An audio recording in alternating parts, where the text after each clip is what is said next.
മുഖ്യമന്ത്രി പറഞ്ഞ ചില കാര്യങ്ങളെക്കുറിച്ച് പറയാനുണ്ട്. അത് മുഖ്യമന്ത്രി നടത്തിയ പത്രസമ്മേളനത്തിൽ അദാനി ഗ്രൂപ്പിൻ്റെ ഓഹരി കൈമാറ്റ വിഷയത്തിൽ പ്രതിപക്ഷത്തിനെതിരെ വില കുറഞ്ഞ ആക്ഷേപങ്ങൾ ഉന്നയിച്ച് രക്ഷപ്പെടാൻ ശ്രമം നടത്തുന്നതാണ് കാണാനിടയായത്. ദേശാഭിമാനി ജൂൺ 5 പ്രസിദ്ധീകരിച്ച വാർത്ത പൊക്കിപ്പിടിച്ചാണ് സ്വന്തം വാദങ്ങൾക്ക് മുഖ്യമന്ത്രി ന്യായീകരണം കാണാൻ ശ്രമിക്കുന്നത്. ദേശാഭിമാനിക്ക് ഓഹരി കൈമാറ്റം മുൻകൂട്ടി അറിയാമായിരുന്നുവെന്നാണ് അദ്ദേഹം സമർത്ഥിക്കാൻ നോക്കിയത്. ഈ വിവരം മുൻ സർക്കാർ വൃത്തങ്ങളിൽ നിന്ന് ലഭിച്ച വിവരമാണെന്നാണ് മുഖ്യമന്ത്രി പത്രസമ്മേളനത്തിൽ പറയാൻ ശ്രമിച്ചത്. ദേശാഭിമാനി മുഖ്യമന്ത്രി വായിക്കുന്നുള്ള നല്ല കാര്യം തന്നെയാണ്. എന്നാൽ മറ്റു പത്രങ്ങളും വായിക്കുന്നുണ്ടാവുമല്ലോ. ഇവിടെ ദേശാഭിമാനിയിൽ മാത്രമാണോ ഈ വാർത്ത വന്നത്?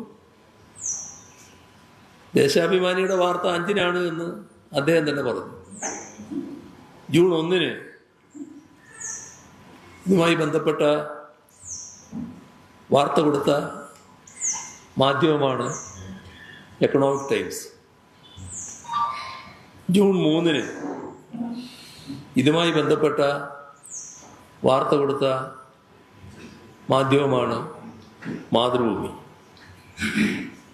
അപ്പോൾ അതിനു മുൻപുള്ള ഈ വാർത്തകൾ അദ്ദേഹത്തിൻ്റെ ശ്രദ്ധയിൽപ്പെട്ടിട്ടില്ലേ?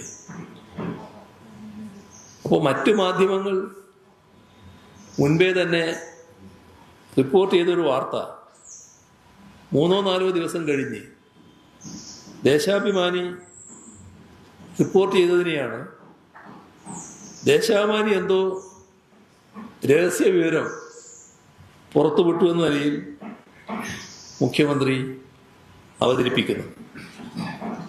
ഇവിടെ കാണേണ്ട ഒരു കാര്യം, സ്വകാര്യവൽക്കരണത്തിലൂന്നിയ UDF സർക്കാരിൻ്റെ നയപ്രഖ്യാപനം നിയമസഭയിൽ അവതരിപ്പിക്കപ്പെട്ടതിന് ശേഷം 2 നാൾ കഴിഞ്ഞാണ്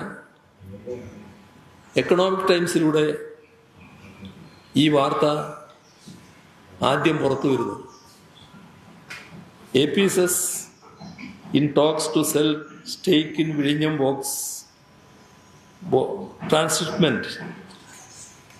transshipment port to Mediterranean Shipping Company. ഇതായിരുന്നു എക്കണോമിക് ടൈംസിൻ്റെ തലക്കെട്ട്. മാതൃഭൂമി ജൂൺ 3 കൊടുത്ത വാർത്ത അദാനി കമ്പനിയിൽ MSCക്ക് ഓഹരി പങ്കാളിത്തം പരിഗണനയിൽ. ഇതായിരുന്നു മാതൃഭൂമിയുടെ വാർത്ത. അപ്പോൾ ദേശാഭിമാനി വാർത്ത നൽകുന്നതിന് മുൻപ് തന്നെ ഓഹരി കൈമാറ്റത്തെക്കുറിച്ചുള്ള മാധ്യമ വാർത്തകൾ അന്തരീക്ഷത്തിലുണ്ട്. മാതൃഭൂമി ഇത് റിപ്പോർട്ടായി നൽകിയതിന് ശേഷം 2 ദിവസം കഴിഞ്ഞാണ് ജൂൺ 5 ദേശാഭിമാനിയിൽ ഈ വാർത്ത വരുന്നത്. അപ്പോൾ എക്കണോമിക് ടൈംസിനും മാതൃഭൂമിക്കും കിട്ടിയ വാർത്ത ദിവസങ്ങൾ കഴിഞ്ഞ് ദേശാഭിമാനി നൽകുന്നതിൽ അസ്വാഭാവികത മുഖ്യമന്ത്രി കാണുകയാണ്. അതൊരു കണ്ണടച്ചിരുട്ടാക്കാൻ ശ്രമിക്കുന്നതിന് തുല്യമാണ്. അതീവ രഹസ്യ സ്വഭാവമുള്ള വാർത്ത ദേശാഭിമാനി മാത്രം പ്രസിദ്ധീകരിച്ചു എന്ന നിലയിൽ ജനങ്ങളെ തെറ്റിദ്ധരിപ്പിക്കാൻ ശ്രമിക്കുന്നത് മുഖ്യമന്ത്രിയുടെ സ്ഥാനത്തിന് ചേർന്നതല്ല എന്നതാണ് അദ്ദേഹം മനസ്സിലാക്കേണ്ടത്.